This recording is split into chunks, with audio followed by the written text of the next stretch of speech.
Hola, buenas tardes a todos. Vamos a resolver el examen Nevado Física de Castilla y León del año 2022, convocatoria extraordinaria. Fijaros que en la primera página aquí tenemos una serie de constantes que nos van a servir para la resolución de los diferentes problemas. Fijaros que aquí, por ejemplo, me he dado cuenta que falta elevar el 2, subirlo para arriba. Bueno, el primer ejercicio dice, Deimos es un satélite que gira alrededor de Marte en una órbita circular de este radio, en kilómetros. Hay que pasarlo a metros con un periodo de 30,3 horas que hay que pasar a segundos. Determina el valor de la intensidad gravitatoria debida a Marte en un punto de la órbita de Deimos, es decir, a esa distancia, a los 23.460 kilómetros del centro de Marte. Al final tendremos que aplicar esta ecuación, pero fijaros que conocemos G, conocemos R, pues no conocemos la masa de Marte.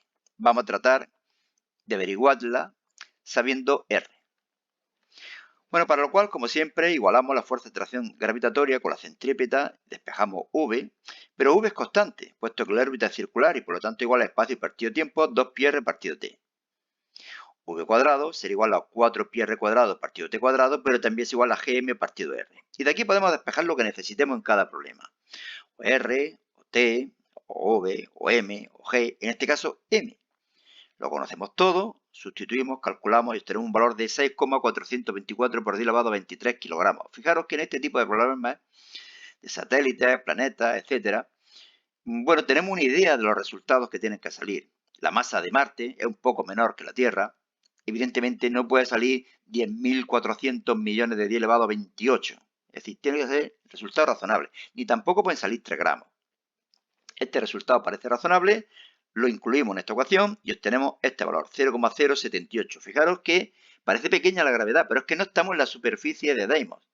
Estamos en un punto que está de Marte a la misma distancia que Deimos. Es la gravedad debida a Marte. Segundo ejercicio.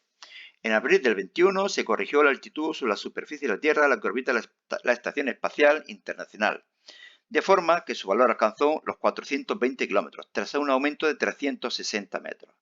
Bueno, pues antes tendría 420 kilómetros menos 360 metros.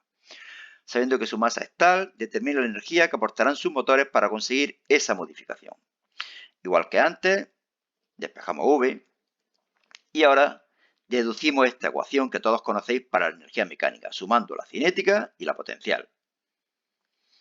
Bueno, pues la energía que tendrán que comunicar los motores será igual al incremento de energía mecánica. La energía mecánica es menos GMM partido 2R, podemos sacar factor común, menos GMM partido 2 y luego 1 partido radio final menos 1 partido radio inicial. El radio final nos lo están diciendo.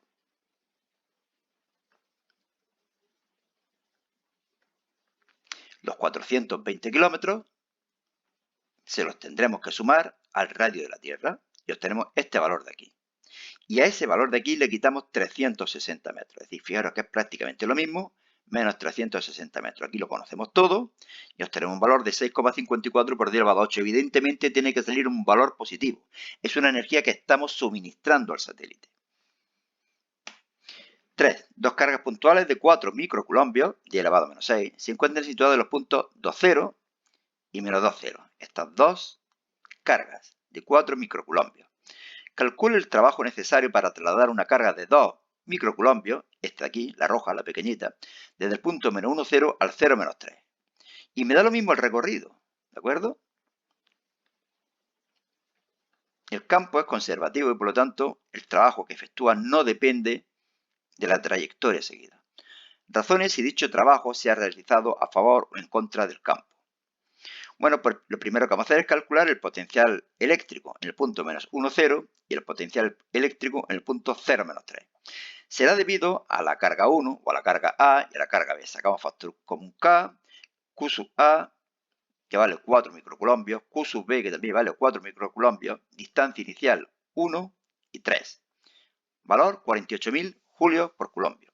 En el punto 0 menos 3, bueno, aquí lo único que cambia son las distancias, que como veis sería raíz de 13 y raíz de 13. Valor 19.969,2. El trabajo que hay que efectuar, el trabajo externo, es igual al incremento de energía potencial, que es igual a Q por delta V, lo conozco todo, y obtengo un valor de menos 0,056, ¿Qué significa ese valor negativo? Que no hay que realizar ningún trabajo externo, que es el propio campo el que realiza el trabajo. ¿De acuerdo? Fijaros que esta es una carga positiva, estas son dos positivas, por lo tanto la repelen, es decir, tiende a alejarse de estas dos. ¿De acuerdo? Bueno, aquí viene que lo que les decíamos, que el trabajo de la fuerza conservativa, en este caso del campo eléctrico, sería 0,056. Es el propio campo el que realiza el trabajo.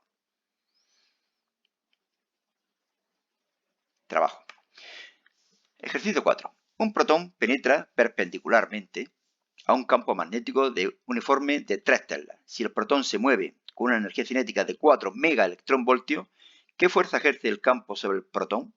Bueno, lo primero que vamos a hacer es calcular la velocidad del protón. ¿Por qué? Pues para calcular la fuerza de Lorentz es igual al valor absoluto de la carga, V, B, seno de phi, seno de alfa, como queráis, y tenemos que conocer la velocidad para poder aplicar esta ecuación. ¿Cómo calculamos la velocidad? Bueno, la energía cinética la pasamos a electronvoltio multiplicando por 10 elevado a 6 y luego la pasamos a julio multiplicando por la carga del electrón, por el valor absoluto de la carga del electrón. Nos dan valor de 6,4 por 10 elevado a menos 13 y a partir de aquí calculamos la velocidad. Recordar, velocidad siempre 10 elevado a 7, 10 elevado a 6, de las partículas subatómicas suele estar por ahí, 10 elevado a 5, 10 elevado a 6, 10 elevado a 7. Pero tener en cuenta que nunca va a pasar del 3 por 10 elevado a 8, por lo tanto este resultado parece razonable. No voy a aplicar efectos relativistas, puesto que la velocidad, fijaros que es menos de la décima parte de la velocidad de la luz en el vacío. Y obtenemos ya esta fuerza, que como es lógico, siempre es muy pequeña. Una espira rectangular cuyos lados miden 40 centímetros y 50 centímetros a metros. Se sitúa en una región del espacio en la que existe un campo magnético uniforme cuyo módulo varía con el tiempo según se observa en la figura. El módulo, por lo tanto, no puede tener valores negativos. Pasa uniformemente de 0 a 90 militeslas, es decir, a 0,09 teslas, en 3 segundos.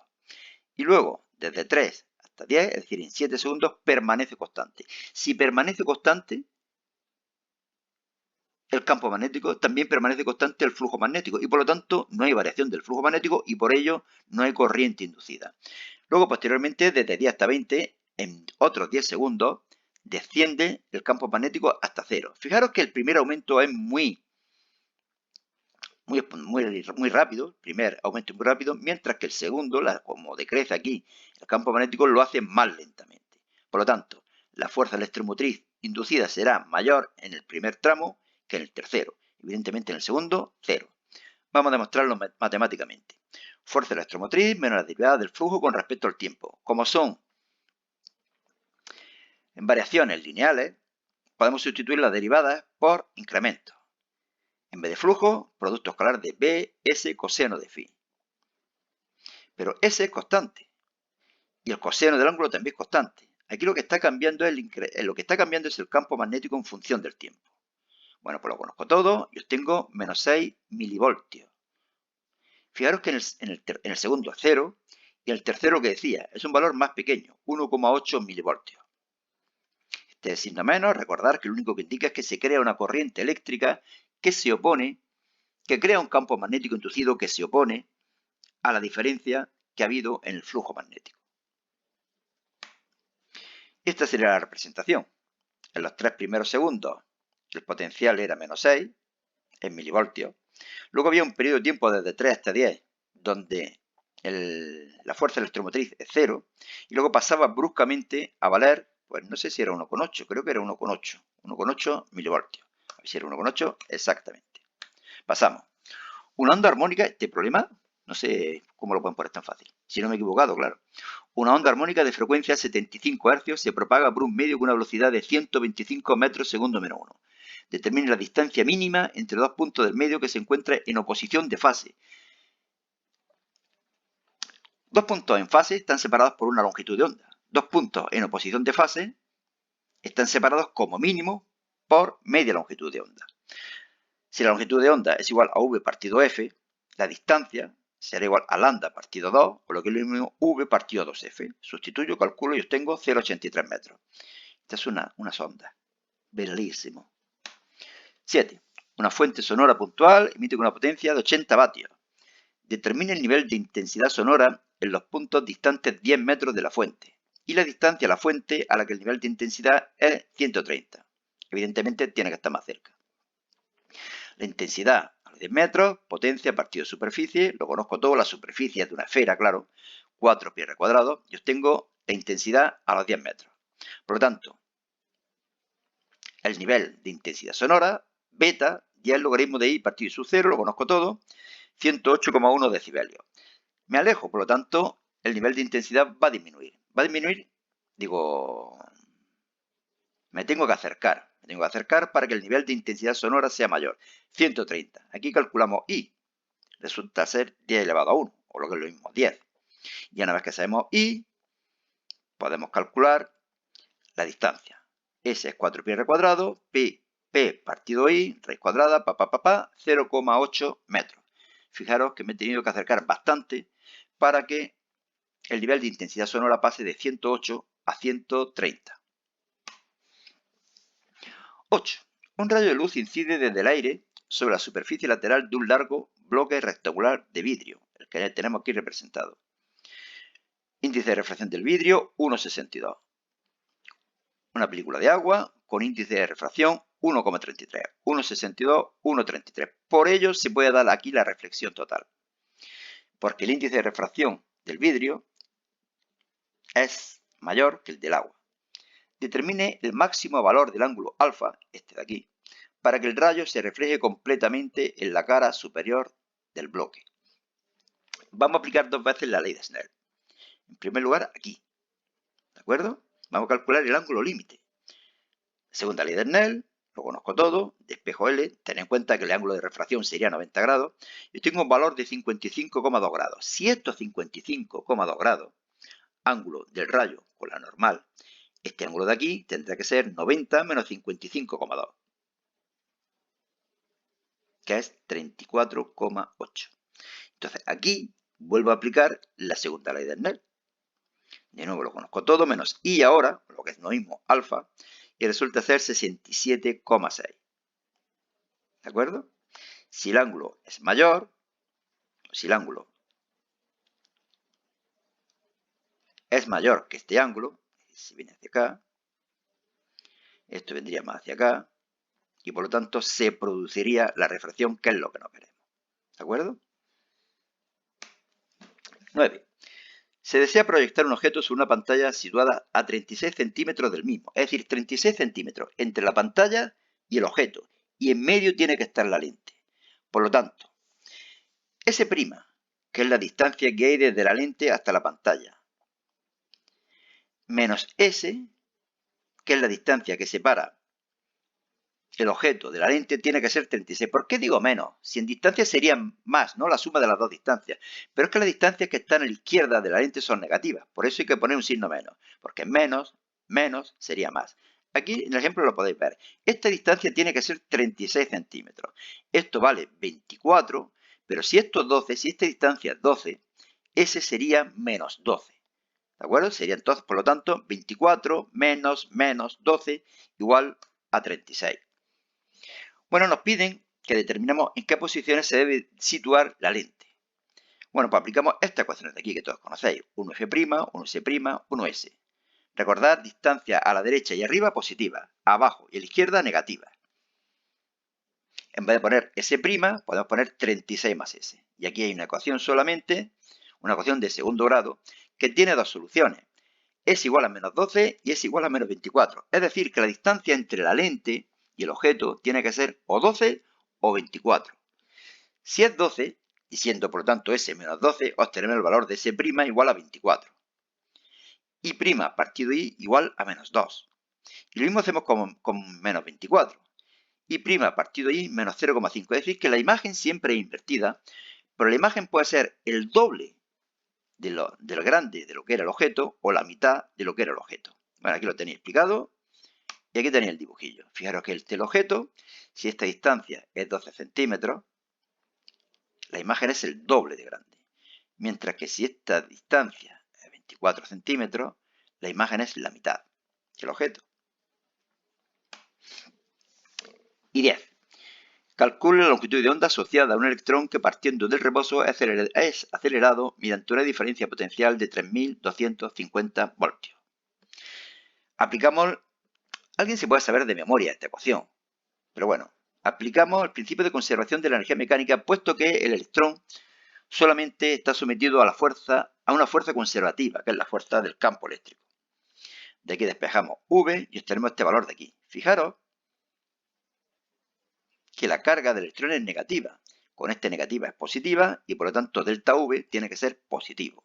3250. Calculamos y tenemos un valor de 3,38 por elevado a 7 metros por segundo.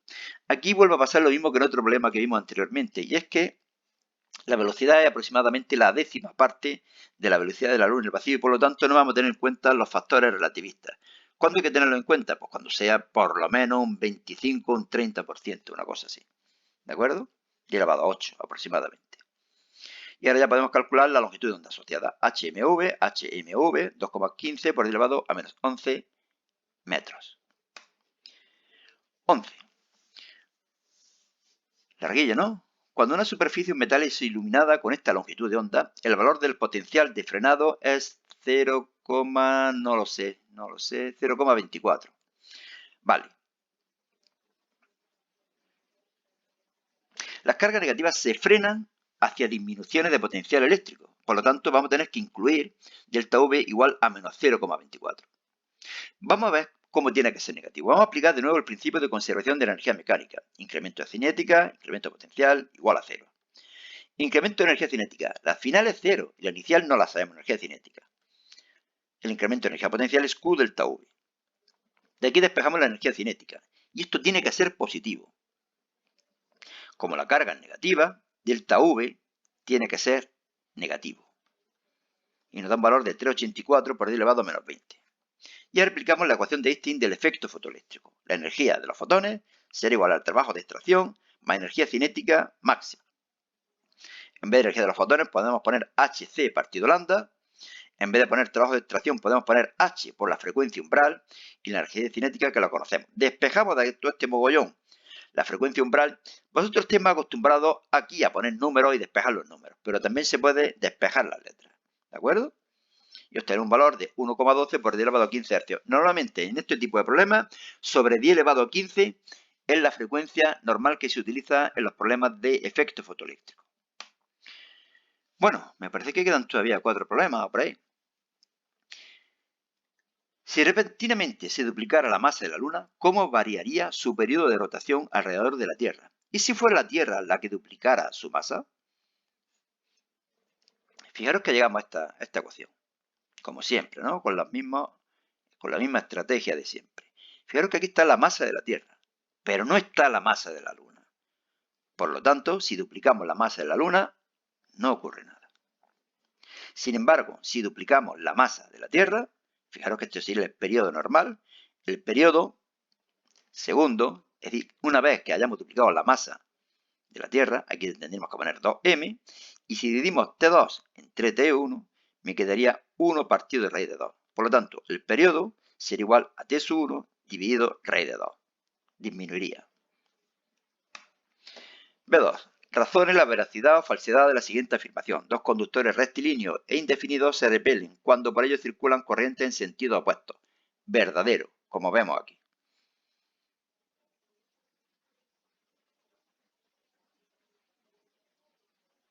Y se atraen si invertimos el sentido de ambas corrientes. Falso. Si invertimos el sentido de las dos corrientes, siguen teniendo sentido contrario y por lo tanto seguirán repeliéndose.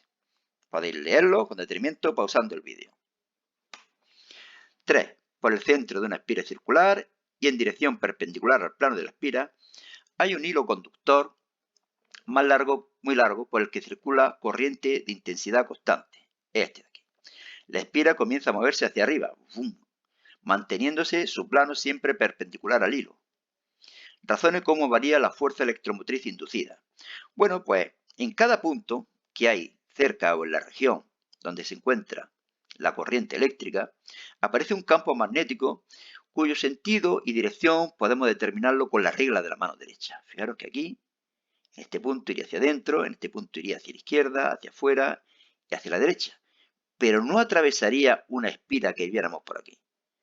Por lo tanto, no hay flujo magnético a través de la espira y por ello no se crea corriente eléctrica inducida. Razones si la siguiente afirmación es verdadera o falsa. Si dos ondas se propagan con la misma velocidad, la difracción que experimenta su frente de onda al alcanzar un orificio dependerá del valor de la frecuencia. Fijaros qué fotografía he pillado por ahí, en la que se aprecia perfectamente la difracción. Viene la ola, que al llegar a este punto actúa como si fuera el foco emisor de una nueva onda. Fijaros que aquí se cruzan dos. ¿Qué podemos deducir en esta fotografía? Aquí vienen las ondas que decimos, pero aquí vienen otras con este frente. ¿Qué significa eso? Y aquí otras con este frente. ¿Qué significa? Pues que aquí hay otro agujero en el muelle este, en el espigón ese. Y por aquí hay otro agujero. Que no hay un solo agujero, hay por lo menos tres. Uno aquí, otro aquí y otro aquí. A ver, lo leemos. Las ondas sufren difracción al llegar a un orificio cuando su longitud de onda es del mismo orden que las dimensiones del orificio. Fijaros que este orificio pues tiene la dimensión parecida a la longitud de onda de la ola. Si tiene la misma velocidad, su comportamiento en cuanto a la difracción dependerá de su frecuencia. Es decir, si tiene que tener una longitud de onda determinada, como tiene la misma velocidad, va a depender de la frecuencia. Habrá frecuencias que harán que la longitud de onda permita la difracción y otras frecuencias que determinarán una longitud de onda que impida la difracción. Por lo tanto, la aseveración es verdadera. B5. Yo me diría que había acabado ya. Explique el fundamento de la lupa y trace el diagrama de rayos correspondiente. Bueno, aquí lo tenéis. Una lente convergente, normal y corriente. Si ponemos el objeto entre el foco y la lente, fijaros, se obtiene una imagen bastante más grande y derecha, pero virtual. ¿De qué va a depender que esto sea más o menos grande? De que movamos el objeto hacia el foco o hacia la lente, hacia la lupa. B6. Defina periodo de semidesintegración y constante de desintegración. Deduzca la relación entre ambos. Teoría pura y dura, ahí la tenéis. Paso. Bueno, y ese era el último ejercicio. Solamente recordaros que en este blog, selectividadjosecuenca.blogspot.com, podéis encontrar en formato PDF todos los exámenes que estamos colgando en el canal. Es bastante más cómodo utilizar el blog que los vídeos. Yo los vídeos considero que son útiles para entender algún razonamiento que no comprendáis al leer el examen. Pero ya digo que en este blog los tenéis todos, uno detrás de otro, y por lo tanto es más útil, más rápido. Bueno, pues nada más. Suerte y hasta otra.